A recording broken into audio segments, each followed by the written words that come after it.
A liberdade é uma das divinas dádivas de Deus. O conhecimento sobre ser livre é, no entanto, um preceito hermético com inúmeras referências ocultas. Por isto, o ser humano sofre quando descobre que esta verdade não é verdadeira, já que o poder absoluto cuida de desonrar a magnificência do altar iluminado dessa verdade.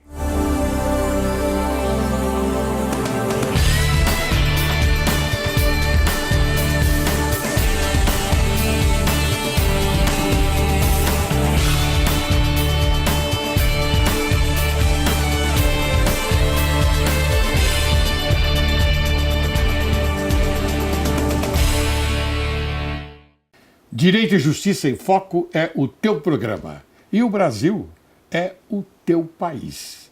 Inicia o programa de hoje com as sábias palavras de Charles Summer. A verdadeira grandeza das nações está nas qualidades que constituem a grandeza do indivíduo. Hoje, Direito e Justiça em Foco apresenta a você, caríssimo telespectador, a doutora Adriana Filissola Durso, que vai falar sobre aspectos da advocacia criminal na atualidade. Ela é advogada criminalista, mestre e doutoranda em Direito Penal pela Universidade de Salamanca, Espanha, pós-graduada em Direito Penal Econômico e Europeu pela Universidade de Coimbra, Portugal, e em Ciências Criminais e Dogmática Penal Alemã pela Universidade Georg August University Göttingen. Não sei se falei certo o nome da universidade. Ela vai me corrigir posteriormente. Muito bem. Ela é também membro da comunidade de juristas de língua portuguesa e também da Associação Brasileira das Mulheres de Carreiras Jurídicas. Seja bem-vinda, Adriana. O prazer é todo meu de estar aqui hoje com o doutor e também falando aos seus telespectadores. Olha, eu agradeço muito a sua presença aqui, porque o programa Direito e Justiça em Foco, ele foi naturalmente criado exatamente para isso, para trazer a informação correta e também as pessoas que são convidadas de alto nível cultural, como é o seu. Mas é um antes prazer. De nós... Mas é verdade, eu não estou exagerando, não. Eu muito conheço obrigada, bem você, conheço bem o seu pai, aliás, eu quero prestar uma homenagem a ele, você me permite? Fica à vontade. Meu caro Luiz Borges Durso, eu quero prestar uma homenagem a você como advogado criminalista e também um homem de uma humanidade fora do comum. Eu admiro muito você e parabéns pela sua filha. Você vai ver o que ela vai falar hoje, que você vai ficar até com inveja. Mas meus parabéns, essa é a homenagem que eu presto a você. Bem, doutora, eu tenho muitas perguntas a fazer a você. Estamos aqui à sua disposição para respondê-las todas. E diga uma coisa, como é que anda a profissão da advocacia criminal? Como é que ela anda? A advocacia criminal, ela tem crescido muito nos últimos tempos, né? Nós verificamos que antigamente, há muitos anos atrás, a atividade empresarial era uma atividade de risco financeiro, que a gente tinha um risco da própria atividade, quando você ia montar a sua empresa, né? Você tinha esses riscos. E hoje em dia, a atividade empresarial tornou-se uma atividade de risco penal, de risco criminal também.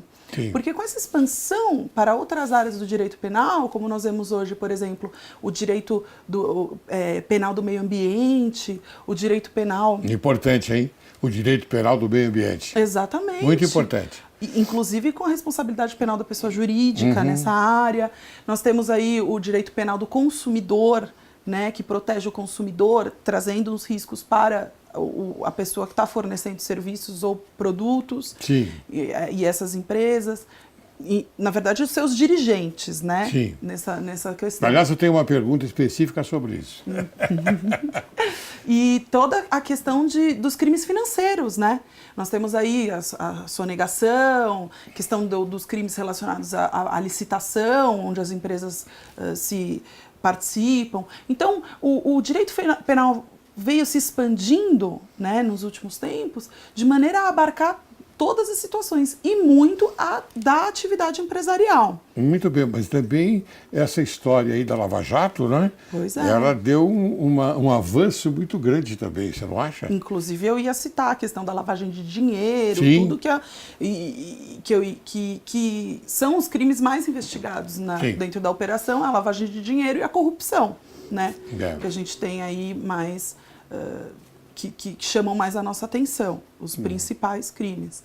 E a Lava Jato trouxe também à tona para os holofotes do direito penal, não só ampliou, porque é uma operação muito grande, nós tivemos aí muitos advogados surgindo depois da Operação Lava Jato e vindo para a área penal, porque viram um mercado aí em expansão, mas também nós tivemos essa situação de trazer a área criminal aos holofotes de uma maneira diferenciada, porque sempre quando vinha aos holofotes o direito penal ou o advogado criminalista, ele vinha relacionado a um crime de homicídio, que tinha grande repercussão, crimes de sangue, crimes muito bárbaros, né? Um estupro com grande repercussão, algo nesse sentido. E aí a gente vê a Lava Jato com um crime de colarinho, crimes de colarinho branco, que a gente fala, né? Que vem essa situação que passa a pegar uma camada social da sociedade mais elevada. Você acha então que essa substituição foi bastante eloquente? Essa substituição, digo, você falou em crimes de homicídio, em crimes de estupro, antigamente era assim, quer dizer, nós tínhamos uma quantidade muito grande desses crimes e avançava na área penal. Agora, com a Lava Jato, então, houve uma mudança, não é? Nesse ponto, eu acho muito positiva a mudança, porque as pessoas passam a enxergar que todas elas estão sujeitas a cometer um crime. Porque até então, quando a pessoa vê um homicida ou um serial killer sendo punido na televisão, ela fala, jamais seria um serial killer, jamais seria um estuprador. Então o criminoso fica algo distante. A partir do momento que o criminoso é um empresário que fornece para sua empresa, ou que você tem uma relação, você fala, opa, então eu também estou sujeito a praticar uma corrupção, ou ser punido, né, por essa situação. Porque a grande verdade é essa. Todos nós estamos sujeitos a praticar um crime. Sim. Ainda mais atualmente, onde nós temos essa expansão do direito penal, que qualquer atitude é um crime. Então nós falamos, por exemplo, um acidente de trânsito, a pessoa atropela alguém, todo mundo está sujeito. E aí essa pessoa pode vir a falecer, sendo um homicídio, ou essa pessoa pode vir a sofrer lesões, sendo um crime de lesão corporal, ou outras situações que abarcam e que as pessoas podem se colocar no lugar e falar, nossa, sei lá, herdar uma arma do tataravô, guardar no armário e vai ver, é crime, né? De posse ilegal, dependendo da arma, tal, de porte ilegal. Então nós temos toda uma situação de novos crimes que trazem às pessoas uma possibilidade de ser punido criminalmente. Aparência de uma intenção criminosa. Exatamente, exatamente. É uma realidade. E eu acho que a Lava Jato, trazendo isso à tona, faz com que as pessoas enxerguem que o criminoso não é somente o serial killer. E talvez que não vejam o criminoso com maus olhos, né? Porque naquela situação qualquer um pode estar sujeito. É verdade. Bem, você acha que essa migração dos advogados, como você disse, dos profissionais de direito, conforme você se manifestou sobre a Lava Jato, não é? Porque nós tivemos migrações de advogados importantes na área criminal. Sim. Como você também é importante, não é? Obrigada. Aliás, você sabe quem é seu fã? Quem? Hã? Mas é seu fã de carteirinha. Mauro Otávio Nassif. O professor Mauro é um querido, admiro muito o trabalho dele já há muito tempo. Ele é uma unanimidade. É verdade. O júri dele é um espetáculo. É um espetáculo, é verdade. Entendeu? Então, se você puder que está assistindo, um dia assistir o júri do professor Mauro Nassif, vai ser uma grande aula. É verdade, também. Eu concordo com você. Mas vamos prosseguir aqui com a nossa conversa. Eu falei a respeito dessa migração. Todos os advogados, será que passaram por aquele problema anterior. Eu digo problema porque uns acham que é problema. Para mim, eu acho que é uma necessidade. O exame de ordem. Queria saber qual é a sua opinião sobre esse tema, exame de ordem. Ele é importante realmente para aquele que conclui o curso de bacharel em Direito? O exame de ordem ele é muito importante. Nós temos uma proliferação das faculdades de direito. O MEC não controla e a OAB tenta controlar e pede para não haver mais abertura de novas faculdades, porque nós temos já mais de 1000 faculdades de direito. E, por outro lado, essas faculdades estão jogando profissionais no mercado. Por outro lado, nós temos só na OAB São Paulo, no nosso estado de São Paulo, mais de 300 mil inscritos. 300 mil inscritos? Mais de 300 mil inscritos. E um dado importante é que boa parte ainda não ultrapassou, mas está quase na porcentagem. Nós temos aí um número muito significativo de mulheres inscritas, advogadas, colegas advogadas. Mas isso é muito bom. É muito claro, importante, esse dado é muito importante. As mulheres são tomando maravilhosas, espaço, ganhando espaço com seus méritos. São eficientes e elas são lutadoras. Com certeza. Não tenha dúvida nenhuma, eu acho isso muito bom. E o controle que é feito desses alunos, dos bacharéis em Direito que saem para ingressar na advocacia é justamente o exame de ordem. O exame de ordem é um exame com a primeira fase em testes, a segunda fase escrita, que não realmente tem uma certa dificuldade, mas não é nada impossível. É para verificar o conhecimento básico do bacharel em Direito para que ele possa exercer ativamente a advocacia. O bacharel em Direito que teve uma boa faculdade, que estudou, se dedicou, não tem dificuldade nenhuma em passar no exame de ordem. Nós vemos aí todos os dias esses bacharéis ingressando nos quadros da nossa OAB. Vai ter dificuldade aquele que não teve uma boa formação. E esses a gente fica receoso realmente de ingressar na advocacia despreparado e vir a tomar conta dos maiores bens do ser humano, da vida na área criminal, da liberdade, né, na área criminal, porque amanhã essa pessoa que não é bem defendida pode ser presa, claro. Ou do patrimônio das pessoas na área civil. Então, realmente, a responsabilidade do advogado é muito grande. É verdade. E ele tem que estar preparado tecnicamente para exercer a advocacia de maneira plena a poder retribuir os anseios do cliente, à altura, né? Mesmo representando o seu cliente nos tribunais, não é? Exatamente. Porque não é qualquer advogado que consegue, na minha opinião, não é? Que consegue se manifestar de uma forma eloquente num tribunal. Exatamente. Tanto é que as sustentações orais que a gente assistiu, que a gente inclusive até comandou na presidência de uma Câmara, elas eram sofríveis às vezes. Então, quando chegava, por exemplo, me perdoe eu falar sobre isso agora, Imagina. Quando chegava um Luiz Flávio Borges Durso, então a gente se encantava, porque se aprendia bastante nessas sustentações orais. Porque a eloquência, a eficiência, o conteúdo era totalmente diferenciado daqueles que faziam sustentação oral por fazer. Uhum. Por fazer. Realmente há uma diferença do advogado preparado para o advogado que não está preparado. Claro. E o advogado preparado é aquele que estuda o tempo todo. Porque a nossa profissão requer isso. Não dá para se formar na faculdade, se graduar e parar de estudar. Nós temos que estudar e estudar e estudar. E quando vem o caso do cliente, a gente estuda o caso do cliente. Lógico, né? claro. Essa é nosso dia a dia, essa é a nossa profissão. Então, o profissional da advocacia precisa se preparar, ele precisa fazer uma pós-graduação para atualização, até porque as leis mudam. A gente tem que estar o tempo todo se atualizando.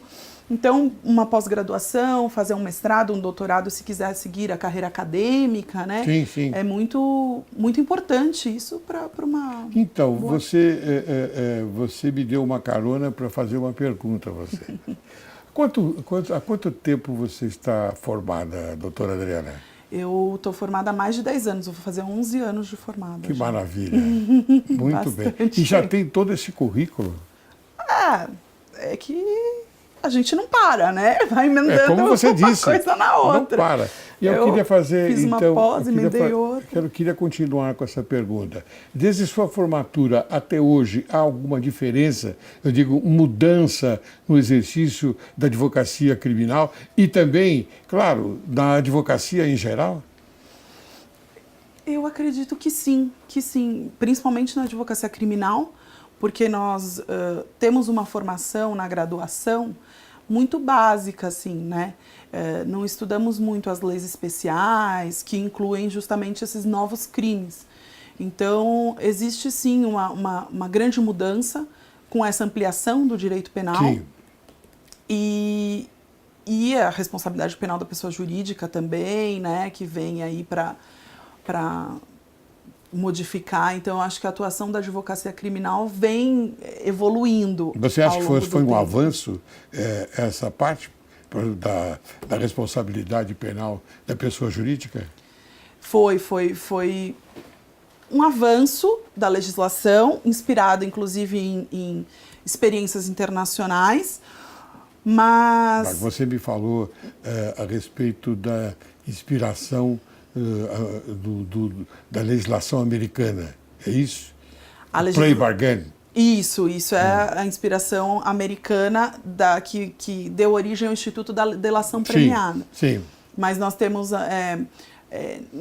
na questão da responsabilidade penal da pessoa jurídica, outras experiências internacionais de países que instituíram a responsabilidade penal da pessoa jurídica, e o Brasil começou a ver que havia esse movimento e acabou, ele já tinha a possibilidade da responsabilização penal da pessoa jurídica aberta, né, prevista na Constituição Federal, desde 1988, e aí, com a legislação dos crimes ambientais, ele instituiu para os crimes ambientais a normativização da responsabilidade penal da pessoa jurídica. Mas, o que acontece? Nós não temos normas de processo penal para poder adequar esta situação e pôr em prática a efetiva responsabilização das pessoas jurídicas. Então, realmente há uma dificuldade em processar as pessoas jurídicas e efetivamente condená-las, porque o nosso processo penal foi feito para as pessoas físicas. Que é a regra, né? Em regra, a pessoa jurídica não comete crime, excepcionalmente quando se tratar de crimes ambientais. Aí, nós temos situações como a citação da pessoa jurídica. Como você faz a citação da pessoa jurídica? Isso é interessante. Você pode explicar? Então, aí a citação da pessoa jurídica seria feita pelo representante da pessoa jurídica, né? Ou um sócio, ou administrador, alguém que representasse aquela empresa. E aí o que acontece? Mas mesmo um funcionário, não? Geralmente... eu acho que não, né? Exatamente. Se permite pessoas de níveis mais altos na diretoria. Sim, claro, e tal, claro. com maior responsabilidade. Mas aí o que acontece? Por vezes você tem uma situação de que, pessoalmente, essas pessoas também estão sendo processadas criminalmente. E aí você tem uma dificuldade até depois, não na citação em si, mas, por exemplo, no desenvolvimento da tese defensiva. Porque às vezes é muito melhor para a pessoa física... bate no microfone. Desculpa. Tem importância, não tem importância. É muito melhor para a pessoa física jogar a responsabilidade nas costas da pessoa jurídica. E ele não pode fazer isso, sendo que ele é o representante da pessoa jurídica e o interrogatório da pessoa jurídica. Quem você ouve a falar pela empresa? Aí, é o administrador, mas o administrador foi no interrogatório dele e falou que a responsabilidade toda era da pessoa jurídica. Aí agora, como pessoa jurídica, o que ele fala? Sim, eu assumo a responsabilidade. Claro. Então claro. É muito difícil realmente, a gente encontra na prática essa dificuldade do processo em relação à pessoa jurídica, e foram poucas as pessoas jurídicas que foram punidas. Essa era a pergunta que eu ia fazer a você. Foram poucas, então? Foram muito poucas as pessoas jurídicas punidas criminalmente no nosso país, justamente por conta dessa dificuldade. Você acha, então, que é pela evidência de uma prova? Como assim? Evidência de uma prova contra a pessoa jurídica, contra a empresa? Não, até às vezes há provas, mas né? para processar é muito difícil, né? Você tem os elementos, tudo, aí, óbvio, tendo as provas, você acaba possibilitando com maior facilidade uma condenação. Mas tem que superar a barreira da dificuldade do processo. Sim. Porque essa história, por exemplo, de provas, né? As provas do processo penal, elas são, às vezes, as próprias circunstâncias, que levam a uma prova real. Mas também a aparência da prova. Aí o senhor tocou num ponto delicado. Porque, a aparência da prova. Por uma final condenação, para um indivíduo ser efetivamente condenado por algum crime, qual seja, você tem que ter provas para isso. Suficientes. Firmes, né? Firmes, que falam, não, é ele sem dúvida alguma. E por vezes não há provas. O caminho aí seria a absolvição. Quando há aparência, então é um indúbio pro réu. Exatamente, Não é? exatamente. Muito bem. Doutora Adriana, eu vou chamar um pequeno intervalo e depois nós vamos continuar com esta conversa maravilhosa, tá bom? Vamos lá. Você aguarde, logo, logo retornaremos.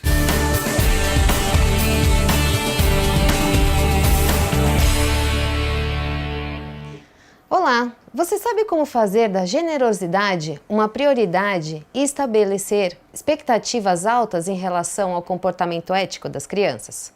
Se queremos que as crianças valorizem a perspectiva dos outros e ajam com compaixão, é importante que eles escutem que se importar com o bem-estar dos outros é tão importante quanto a sua própria felicidade.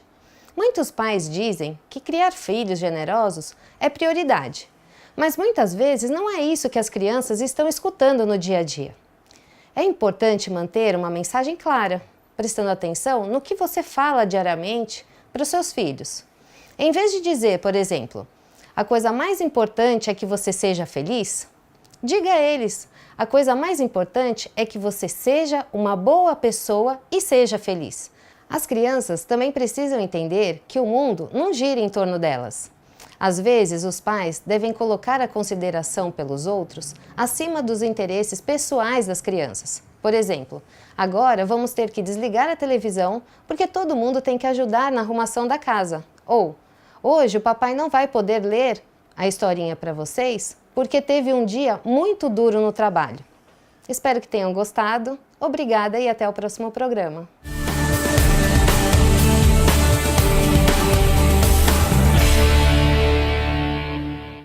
Retornamos.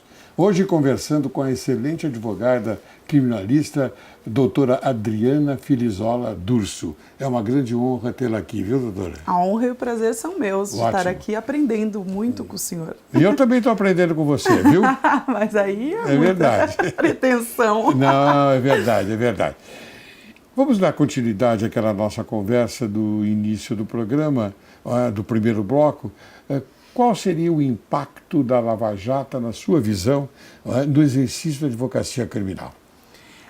A Lava Jato, a partir da Lava Jato, ela foi um marco, e a partir da Lava Jato nós tivemos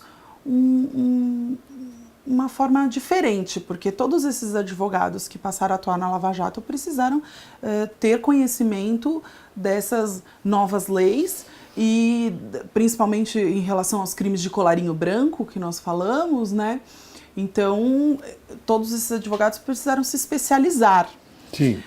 Além disso, nós tivemos uma forma diferente de se investigar. Ela trouxe uma gigantesca, né, na verdade, quantidade de delações premiadas, que não eram utilizadas dessa maneira no nosso país.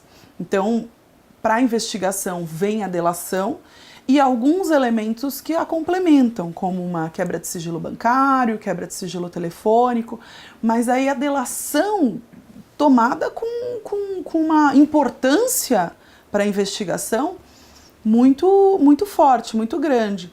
E aqui eu gostaria de fazer um parênteses do vazamento das delações.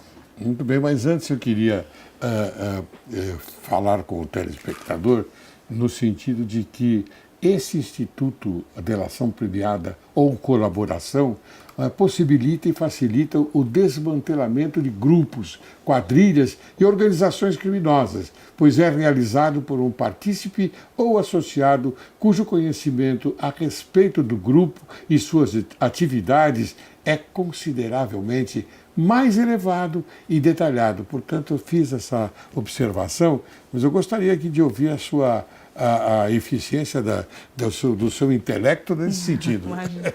Inclusive, muito importante essa observação, para esclarecer para as pessoas do que se trata a delação, porque todos os dias se fala em delação no jornal, tem pelo menos um delator ali. E não se fala em colaboração. Exatamente. Que é o termo que está no texto da lei. Exatamente. A lei fala em colaboração premiada, mas popularmente este instituto ficou conhecido como delação premiada. Por quê? Porque o que o indivíduo está fazendo é delatar o seu companheiro, é uma pessoa próxima a ele, porque está ou na quadrilha ou na relação ali, né, de cometimento do crime. Se não há associação criminosa ou quadrilha, pelo menos há, né, uma situação de relação.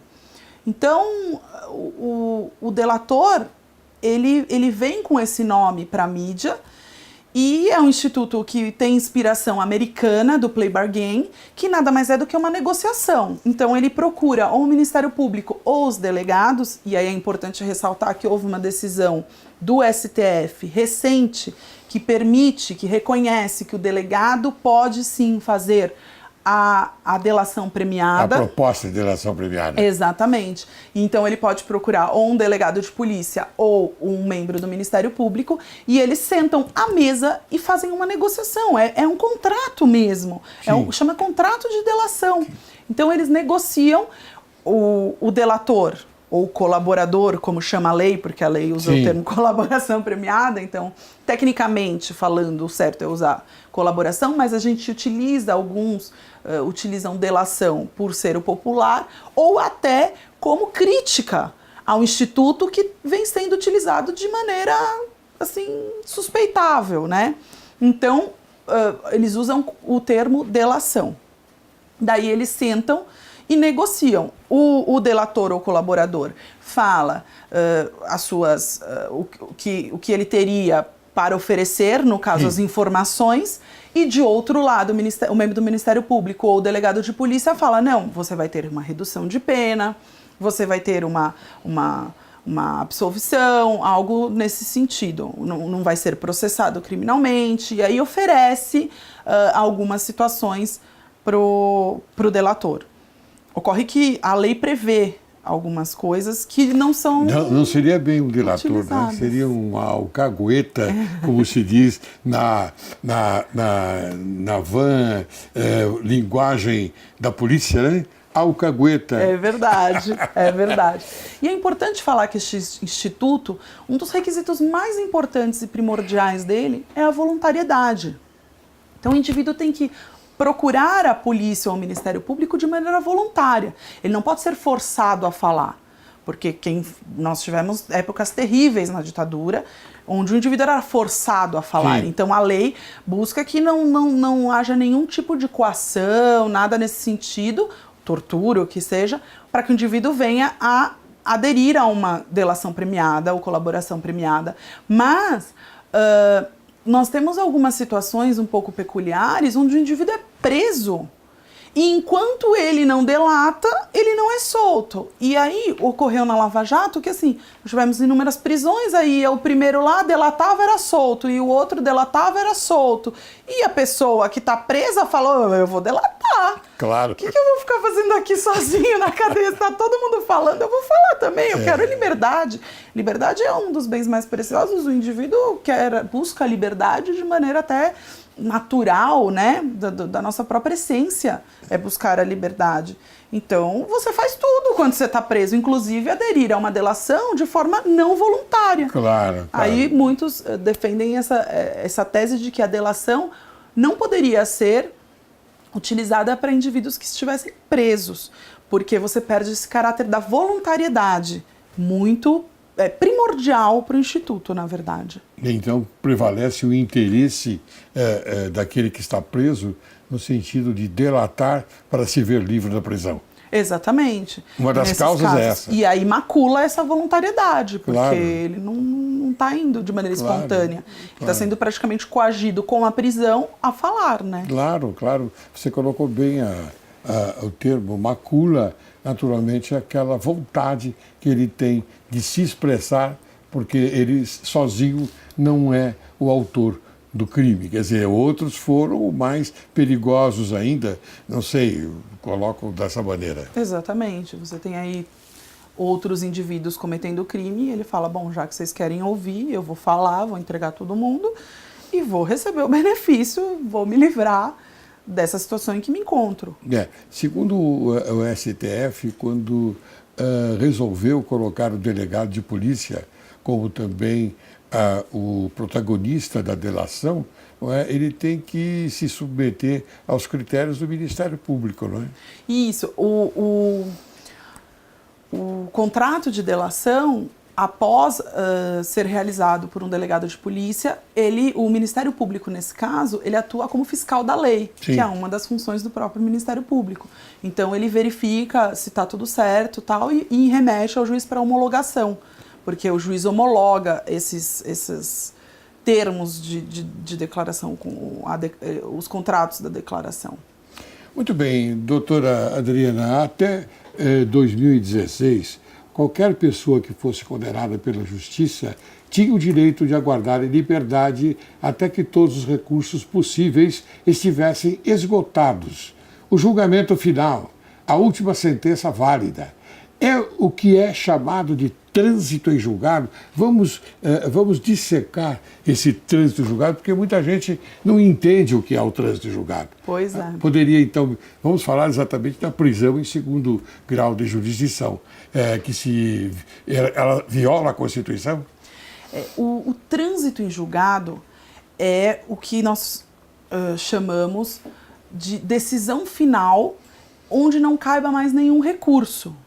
Então, esgotaram-se todas as instâncias, todos os tribunais possíveis que você poderia apresentar os seus recursos, já todos os tribunais analisaram o seu caso. Sim. Nessa situação. E aí você não consegue mais recorrer.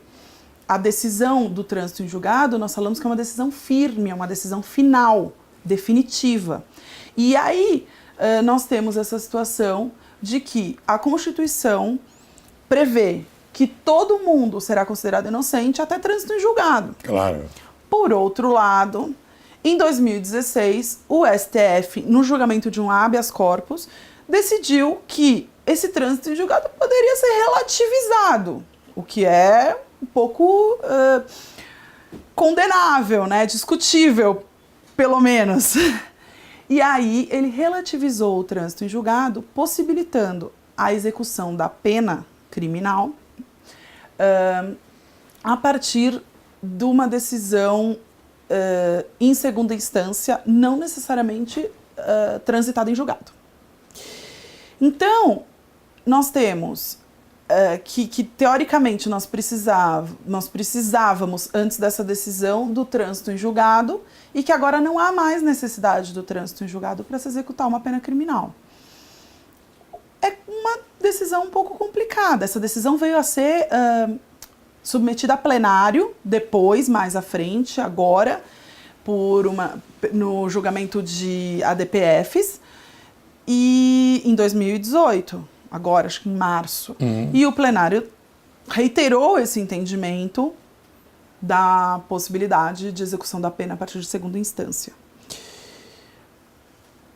É uma decisão realmente que, lendo a letra da Constituição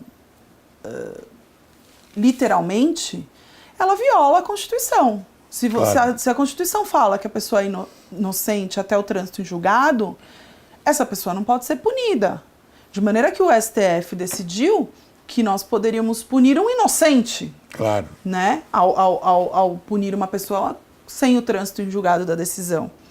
Então, você pode estar punindo um inocente. Muito complicado. Mas aí o que acontece? Ao adiantar esse trânsito em julgado, inúmeras pessoas passaram a ser presas para iniciar a execução da pena. E nós temos uma outra situação, além de se questionar a constitucionalidade dessa decisão, nós temos uma situação prisional muito complicada, porque quem dera os nossos presídios fossem como os da Suíça, né? Com aquelas salas maravilhosas, sala de ginástica, piscina olímpica, sala de informática, biblioteca. Essa não é a realidade prisional do Brasil, infelizmente. E nós já temos cadeias superlotadas. O que aconteceu? Antecipando a execução da pena e prendendo possíveis inocentes, você abarrota os nossos presídios de pessoas. Sim. Então você tem várias situações aí que passam a ser realidade e a gente passa a questionar essa decisão do STF. Mas qual é a sua posição? A minha posição é que é inconstitucional. É inconstitucional. É inconstitucional. Uma curiosidade, eu queria até alertar o telespectador. Eu sou fã da legislação americana e sou fã também da Constituição dos Estados Unidos.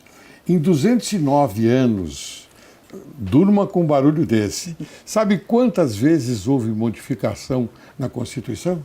27. São pouquíssimas as emendas 27. Que eles têm na Constituição. Veja a potencialidade dessa Constituição. É madura. Ela é madura para todo o tempo. 209 anos, 27 mudanças só. Que coisa, né? É verdade. Aqui a nossa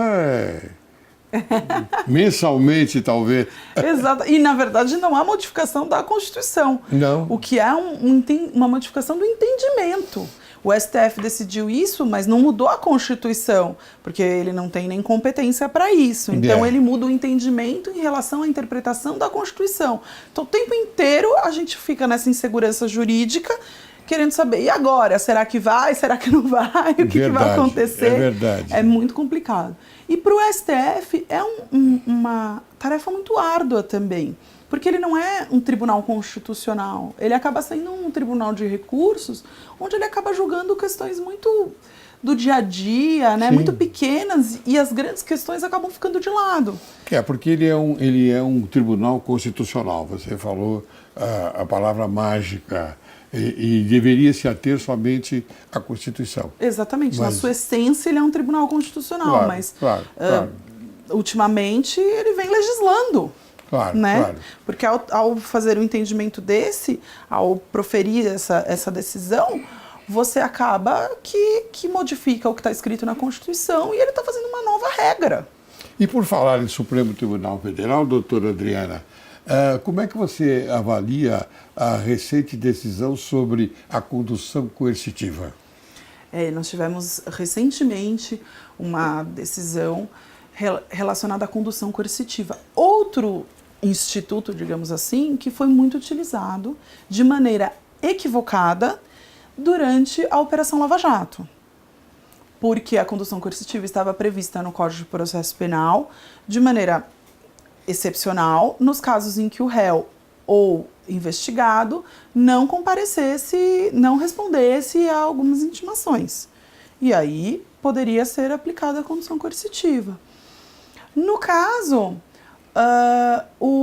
a condução coercitiva passou a ser aplicada sem sequer intimar essas pessoas. Então, simplesmente entrava na casa da pessoa e falava, você está sendo conduzido coercitivamente. Levava a pessoa para prestar depoimento de maneira coercitiva, como o próprio nome já diz. Claro, mas inclusive a interpretação é equivocada. Pois é. Não é? É equivocado, porque a condução coercitiva ela se dá somente quando há a negativa ou a negação do comparecimento do autor do fato, não é? a um chamado de uma autoridade. Exatamente. É isso. Que era o que estava previsto no Código de Processo Penal. Sim. E aí precisa vir o STF. É.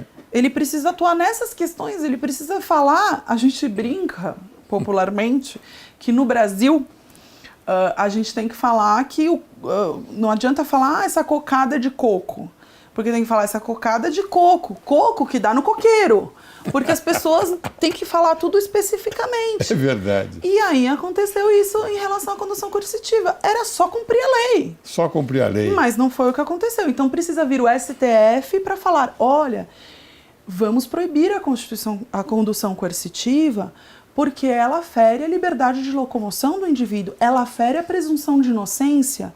Então, por conta disso, nós vamos proibir a condução coercitiva e tirar do artigo do Código de Processo Penal para fins de intimação. Sim. Né? Então, você... para fins de... Desculpa, intimação não. Não. Interrogatório. Interrogatório. Então, tira esse termo para fins de interrogatório para que ninguém mais seja, no dia a dia, conduzido coercitivamente. É verdade. Sendo que, né, não precisava, mas aí no Brasil precisa. É o coco da cocada do coqueiro. É do coqueiro, exatamente. E aí vem o STF e decide isso de maneira muito correta, muito aplaudida, porque não faz sentido você presumir que a pessoa é inocente e ferir sua liberdade de locomoção, né? Você verificar na Constituição que todos nós somos inocentes. E você ferir simplesmente a liberdade de locomoção, conduzindo coercitivamente essa pessoa para prestar um depoimento, sendo que, além disso, nós temos também previsto no nosso ordenamento jurídico a possibilidade da pessoa ficar em silêncio.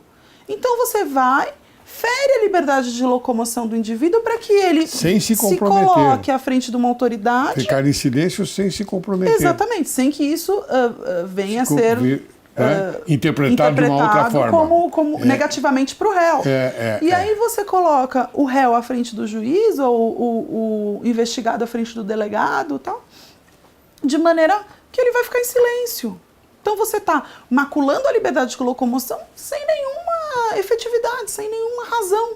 Então o STF veio, explicou tudo isso e falou, ó, não dá, vamos modificar. Colocou um de ponto final na questão. De maneira muito correta, de maneira muito aplaudida. Doutora Adriana, o tempo passa rápido conversando com você.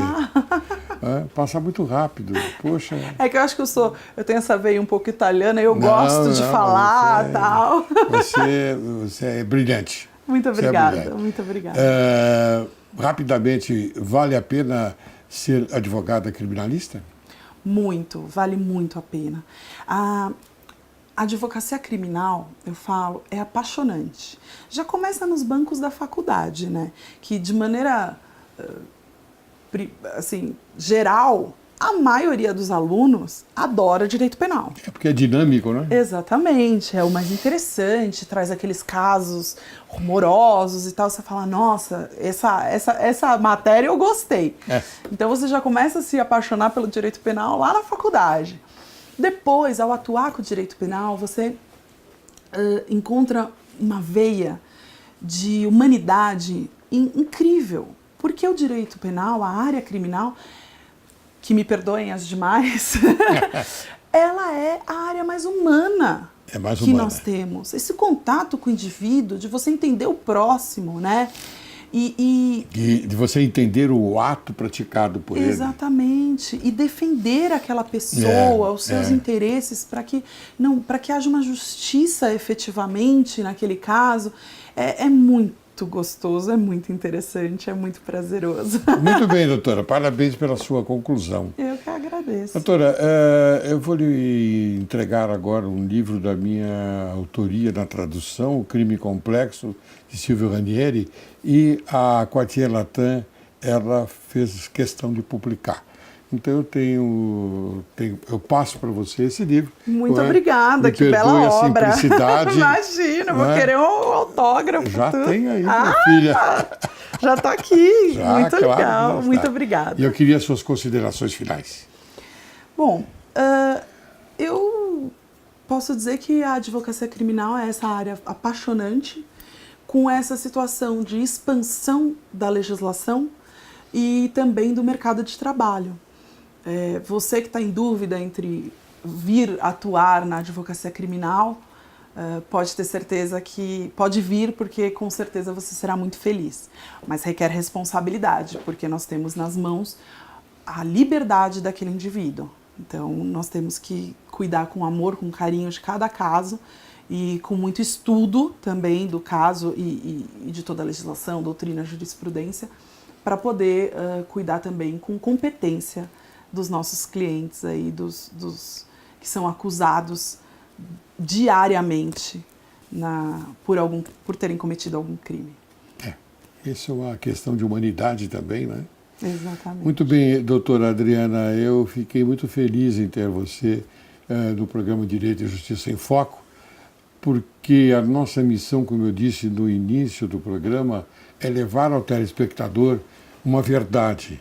Então, eu costumo dizer que esse é o programa da verdade. Então, a verdade sempre em primeira mão.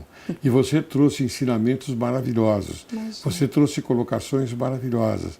Isso faz com que eu sinta por você uma afeição maior ainda, um respeito maior ainda por você, na sua profissão, e como pessoa também. Portanto, você me permita que eu vou encerrar o programa? Posso só dar mais Pode. uma palavra? Eu gostaria de agradecer este honroso convite. Ora. Fiquei muito feliz com o convite. E foi um prazer, foi uma delícia estar Que aqui. bom. O Podendo tempo passou esclarecer, depressa, falar um pouquinho. Voou! Voou. Voou! Então, Muito obrigada mais uma vez obrigado pelo você. convite, por estar aqui. Encerro o programa de hoje com as sábias palavras de Ernest Hemingway. A primeira panaceia para uma nação mal governada é a inflação da moeda.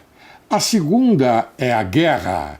Ambas trazem uma prosperidade temporária, mas também trazem uma ruína permanente.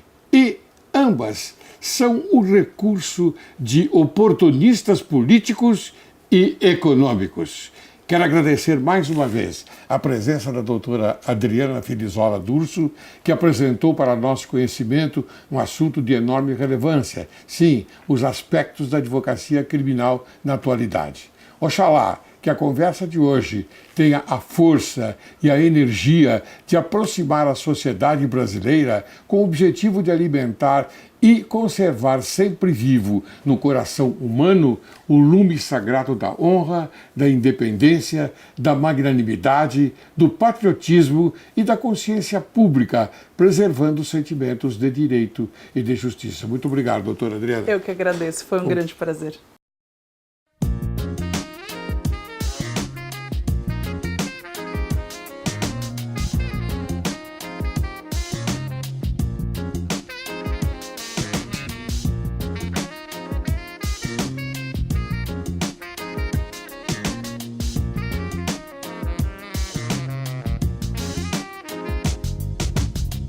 Si ma folie fait ton désespoir,